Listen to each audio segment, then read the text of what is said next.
لله الأمر من قبل ومن بعد ويومئذ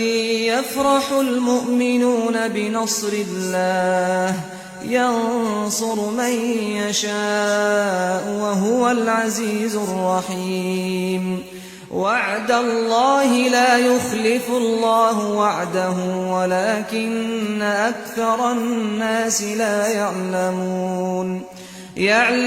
ظاهرا من الحياة الدنيا وهم عن الآخرة هم غافلون